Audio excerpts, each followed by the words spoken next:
In a family, if one's role is that of a son, one should fulfill filial piety. As a father, one should be kind and loving. Knowing human relationships and understanding one's responsibilities, this is what education teaches us. Education teaches one how to interact with others and lets one know one's role in relation to others. Hence, the efficacies of education let us maintain harmonious and prosperous families, a stable society, a flourishing country, and a peaceful world. But today, education does not have these efficacies anymore. The goal of education today is the exact opposite of that in the past. Should not be hateful or jealous of one another. Hateful refers to a resentful heart, a jealous heart. We should expand our respect and love beyond the scope of our family and encompass society and all beings. This way, society will be harmonious and the world will be at peace. Then we will truly be able to live peacefully and happily. One cannot live alone and away from society. Therefore, in everything, one must consider the well-being of society. One must not harbor hatred or jealousy.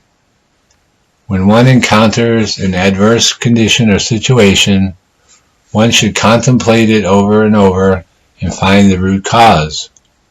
One's mind will naturally be calm and afflictions will not arise. They should share what they have with those who do not. When we have more things than we need, we should voluntarily help those in need. In our daily life, we should take care of one another. Each being's cultivation is different. Thus, the good fortune that each being has is different.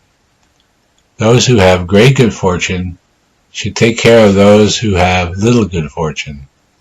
This way, everyone will live in peace with one another. If the rich are heartless, thinking of their own enjoyment and not caring about the suffering of others, society will be in turmoil. If the rich can take care of the poor would then be able to manage their lives. They will appreciate the kindness that the rich have shown them. Society will be peaceful and everyone can have a happy life. If society is in turmoil, no matter how great one's good fortune or wealth is, one will still have a miserable life. We start with helping our family members and relatives, and gradually extend our help to all beings. Today there are many young, virtuous people who are enthusiastic about learning. We should help them so as to nurture them to become exceptional people for society, country, and the world, to bring benefit to all beings. The merit will be incomparably wondrous. When our children and relatives grow up, they will naturally have good fortune. We should look far ahead. Should not be greedy or stingy. Stingy means that we are unwilling to help others with what we have. When we are not greedy or stingy, we will have a broad mind and great good fortune. Their speech and facial expression should always be gentle. This is saying that one should speak in a gentle way and always wear a smile. The Buddhist teachings pay great attention to this. This is why a Buddhist monastery or temple has an image of Maitreya Bodhisattva. This Bodhisattva represents speech and facial expression should always be gentle. They should not be defiant or unkind to one another. Defiant or unkind signifies that there are differences in opinion. When there are differences in opinion, there will be disputes. Consider the countries, ethnic groups, and political parties that have split up. Why did they split up? because they had disagreements and could not reach a consensus. None would yield to the other. Let us look again at the political leaders in ancient times, leaders who led people to a common understanding. How did they do this? In China, since the time of Emperor Wu of the Han Dynasty, Confucianism was used to establish a common understanding. Later, Emperor Ming of the Han Dynasty added Buddhism and Taoism. In other words, the Chinese were taught the three teachings. Doing it this way was accepted by everyone. This educational method was used until the Qing Dynasty. The method used by the emperors in the past was truly brilliant. Today everyone follows his or her own views. Those who agree are few, and those who disagree are many. Therefore, it is easy to split up. This excerpt teaches us, 1.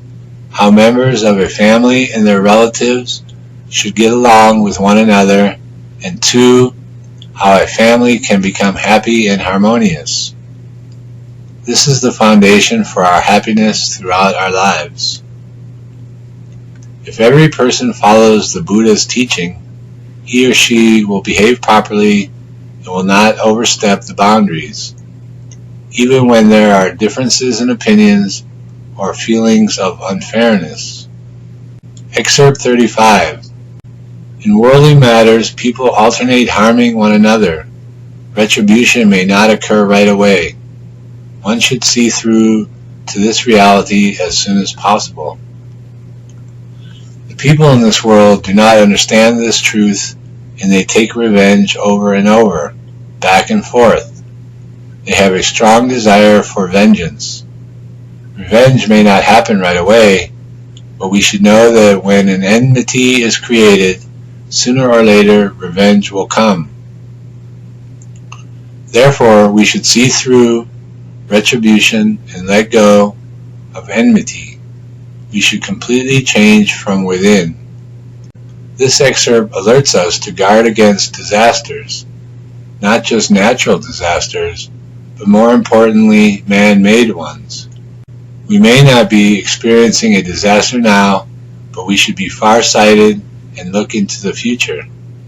This way, we will know how to deal with matters at this present moment. There is a Chinese saying, "Those who fail to see ahead will soon find trouble right before them." Besides, everything in this world changes all the time. In the past, no matter how things changed, the changes could be predicted somewhat because there were moral standards.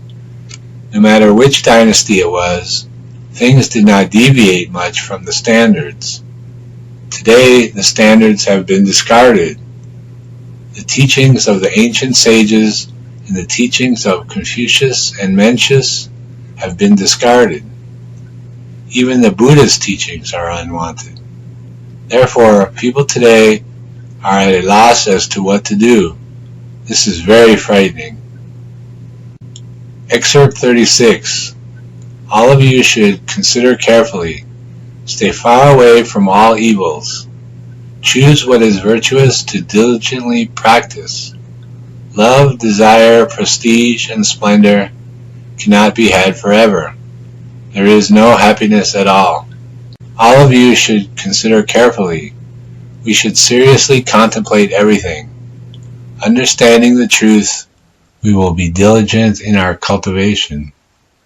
Simply put, stay far away from all evils refers to staying away from all those things that are harmful to others and that are beneficial solely to oneself.